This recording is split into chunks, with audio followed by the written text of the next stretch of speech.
ചോറിന് കറി ബീഫാണ്. എനിക്കൊരു ഗ്രാൻഡ് ഐഡിയ തോന്നുന്നുണ്ട്. ബീഫ്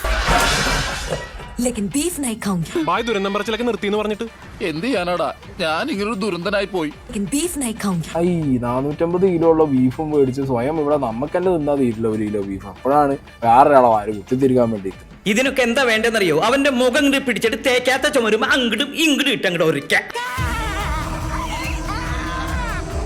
അതല്ലെങ്കിലും ബീഫ് മാത്രം കൊടുക്കരുതെന്നാണ് നാറി ഇത് എഴുതിയനോടാ പറയുന്നത്. പൊറോട്ടയിലും മിക്സ് ചെയ്ത് കൊടുക്കണം, അതാണ് ആ കുട്ടി കഴിക്കാൻ. ഈ പൊറോട്ടയും ബീഫ് റോസ്റ്റ് എന്ന് പറഞ്ഞാൽ ഞങ്ങൾ മലയാളികൾക്ക് അത് വെറും ഒരു ഭക്ഷണമല്ല, ഒരു വികാരമാണ്. ചേട്ടന് ഇതിനെപ്പറ്റി വലിയ ധാരണയില്ലല്ലേ?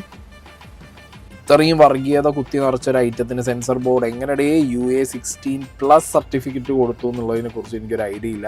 ഓഹോ, അപ്പൊ എല്ലാരും ഒരു ടീമാണ്. ആരും ഒന്നും വിചാരിക്കരുത്, അപ്പൊ ആ ഗ്രാമത്തിന്റെ ഒരു നിഷ്കളങ്കതയാണ് കണ്ടത്. ഞങ്ങളുടെ അവിടെ തനി കൂതറകൾ എന്നാ പറയുന്നത്. ഇൻസ്പയർഡ് ബൈ മെനി ട്രൂ ഇവന്റ്സോ? എന്താണോ ഈ ട്രൂ ഇവന്റ്സ്? ഇതിൽ കാണിക്കുന്നതൊക്കെ ട്രൂ ആണോ? ഒരു മനസ്സ് നിറയെ വിഷം തരൂ, ഏത് കൊലകൊമ്പനെ താറടിച്ച് തറപറ്റിച്ചു തരാന്ന് ഒരു അമേരിക്കൻ മഞ്ഞപത്രക്കാരൻ പറഞ്ഞു വെച്ചിട്ടുണ്ട്.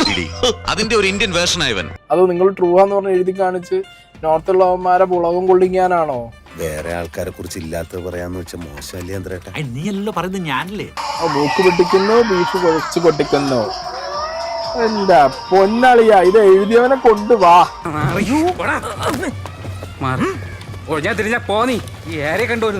ഇതിന് അപരാധം എന്നാണ് പറയേണ്ടത്, പച്ച അപരാധം.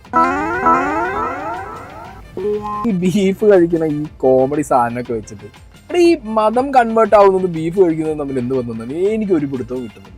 വിജിത്തെ നീ കുറിച്ചിട്ടോ? നിന്റെ പൊളിറ്റിക്കൽ കരിയറിന്റെ അന്ത്യം ഈ ചെക്കനെ കൊണ്ടായിരിക്കും. ഇത് ലവ് ജിഹാദ് എന്ന് പറഞ്ഞ ടേം ഉപയോഗിക്കാതെ എന്നാൽ അതിലേക്ക് കണക്റ്റഡ് ആക്കി കൊണ്ടുവന്ന് ഒരു ഐറ്റം ഇത് ദ കേരള സ്റ്റോറി എന്ന് പറഞ്ഞതിനേക്കാൾ, അതായത് പാർട്ട് 1 ഭീകരത കൂടിയ ഒരു പോയിസൺ ആണ് ഈ 2 എന്ന് പറയുന്നത്. കയ്യിൽ 5 പൈസ ഇല്ലാത്ത നേരത്തെ ഓരോ കോമാളികള്. ഇനി മേലാലി വേഷം കെട്ടുമായിട്ട് എന്റെ വീട്ടുമുറ്റത്ത് വന്നാലുണ്ടല്ലോ അതിന്റെ മുട്ടുകാലി ഞാൻ തന്നെ ഓടിക്കും. ഈ ഒരു അവസ്ഥയിൽ എങ്ങോട്ടാണ് ഇവരുടെ ഒരു പോക്ക്? സബ്സ്ക്രൈബ് ചെയ്തിട്ട് വരാം.